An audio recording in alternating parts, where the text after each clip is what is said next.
কোনো বাটা মশলা ছাড়াই পাকিস্তানের পেশোয়ারি বিফ রান্না। এই রান্নাটা কিন্তু বর্তমানে বেশ ট্রেন্ডিং, অনেকেই ট্রাই করে থাকে। এখানে সব গোটা মশলা এবং চর্বি, বড় বড় মাংস আর বেশ পরিমাণে ঘি দিয়ে গোটা আলু, পেঁয়াজ, রসুন এগুলো দিয়ে কিন্তু এই রান্নাটা করা হয়। আসসালামু আলাইকুম, সায়রা রান্না অ্যান্ড বিনোদন কুকিং চ্যানেল থেকে সবাইকে শুভেচ্ছা জানাচ্ছি। আশা করছি সবাই ভালো আছেন, সুস্থ আছেন। একটু বড় বড় পিস করা মাংস কিন্তু এই রান্নাতে ব্যবহার করা হয়। পাকিস্তানের পেশোয়ার এই রান্না বেশ জনপ্রিয়। এটা স্যুপ জাতীয় একটা রান্না হয়ে থাকে, যেটা কিন্তু রুটি পরোটা দিয়ে খেতে ভালো লাগে। দেখতে পাচ্ছেন গোটা গোলমরিচ, কিছু ছোট সাইজের গোটা আলু ছুলে নিয়েছি, কাঁচামরিচ, কিশমিশ, এলাচ, দারচিনি, শুকনা মরিচ, সেই সাথে গোটা রসুন, গোটা পেঁয়াজ। আ কিশমিশটা আসলে স্কিপ করতে পারেন। আমার ভালো লাগে এজন্য আমি এড করেছি। সেই সাথে 1/2 কাপ ঘি। একটা হাঁড়িতে আমি মাংসগুলো নিয়েছি। এই মাংস কিন্তু চর্বিসহ রান্না করলে কিন্তু ভালো লাগে। এজন্য আমি কিছুটা চর্বি মাংস নিয়েছি। এখন একে একে সবগুলো উপকরণ দিয়ে নিচ্ছি। দিয়ে দিচ্ছি গোটা পেঁয়াজগুলো, গো গোটা কাঁচামরিচ, কিছু আ বড় ৩ টি বড় রসুন, সেই সাথে ছোট দেশি রসুনও কিছুটা, আদা কুচি আর দিয়ে দিলাম এখানে গোলমরিচ, সাদা গোলমরিচ, কালো গোলমরিচও দিতে পারেন। আর কিছুটা কিশমিশ, এলাচি, সাথে ঘিটা দিয়ে দিলাম। এই রান্না কেউ কেউ শুধু যে মাংসের চর্বি সেটা দিয়েও রান্না করে থাকে। তেল, ঘি ২ টাই এভয়েড করে। আর ইচ্ছে করলে শুধু তেল দিয়েও রান্না করতে পারেন। তবে অরিজিনাল পেশোয়ারি বিফ রান্নায় কিন্তু ঘি ইউজ করে।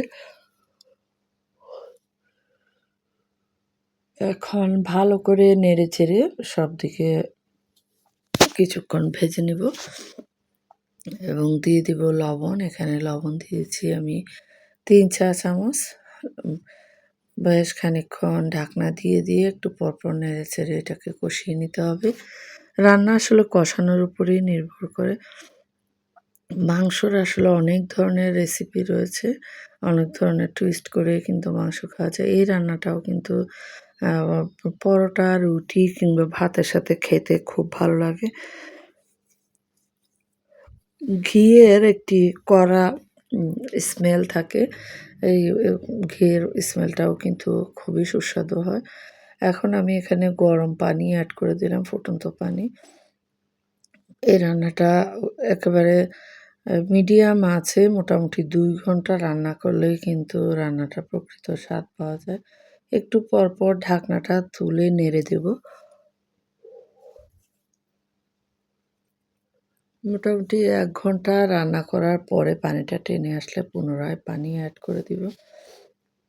কারা, কারা এখনো পেশোয়ারি বিফ রান্না ট্রাই করেননি তারা আ অবশ্যই কমেন্টে জানাবেন। আর একবার ট্রাই করে দেখবেন। এইটার যে পাতলা স্যুপটা হয়, এই স্যুপটা কিন্তু খেতে খুব সুস্বাদুই হয় এবং ঘিয়ের ফ্লেভারটাও ভালো লাগে। আমাদের দৈনন্দিন খাদ্য তালিকায় কিন্তু প্রোটিনের চাহিদা পূরণের জন্য মাছ, মাংস, ডিম, দুধ এগুলো থাকা জরুরি। যেহেতু শরীরে প্রতিদিনকার যে ক্ষয়পূরণ, বৃদ্ধি সাধন এগুলোর জন্য কিন্তু প্রোটিন অত্যাবশ্যকীয়, অর্থাৎ অ্যামাইনো অ্যাসিড এগুলোর গঠনে সহায়তা করে। এখন লাস্টে নামানোর আগে আরো কিছু আস্ত কাঁচামরিচ দিয়ে দিলাম ফ্লেভারটা যেন কাঁচামরিচের ফ্লেভারটা থাকে। আ ২য় বার পানি দেওয়ার পরে এই পানিটাও টেলে আসতে হবে। আমার YouTube চ্যানেলে বিভিন্ন ধরনের ৩০ কেজি, ৪৫ কেজি, ৫০ কেজি এবং ৬০ কেজির বিভিন্ন পরিমাণের রান্না দেওয়া আছে। যারা ঘরোয়াভাবে বেশি পরিমাণে রান্না করতে চান অবশ্যই রান্নাগুলো দেখতে পারেন। আর রান্না ভালো লাগলে একটি লাইক দিতে ভুলবেন না, সাবস্ক্রাইব করবেন এবং সেই সাথে বেল বাটনটি ক্লিক করে রাখবেন, তাহলে রান্না দিলেই কিন্তু নোটিফিকেশন যাবেন। দেখতে পাচ্ছেন আমি আগুনের আঁচটা বন্ধ করে দিয়েছি। মোটামুটি ২ ঘন্টা রান্নার পরে রসুনগুলো কেমন গলে আসছে। পেঁয়াজগুলো কিন্তু অনেকটা গলে গিয়েছে। আর আলু, আদা, মাংস এগুলো কিন্তু হাত দিয়ে একটু ট্রাই করলেই বুঝা যায় যে একেবারে কতটা সফট ও জুসি হয়েছে। যারা আমার ফেসবুক পেজ থেকে দেখছেন প্লিজ ফলো দিবেন এবং রান্না ভালো লাগলে শেয়ার করে ফ্রেন্ডস ও ফ্যামিলি মেম্বারদের দেখার সুযোগ করে দিবেন। রান্না আসলে শেয়ারিং এর মাধ্যমে অনেক কিছুই নতুন শেখা যায়। আ আমিও প্রতিদিনই বিভিন্ন দেশের রান্না দেখতে পছন্দ করি।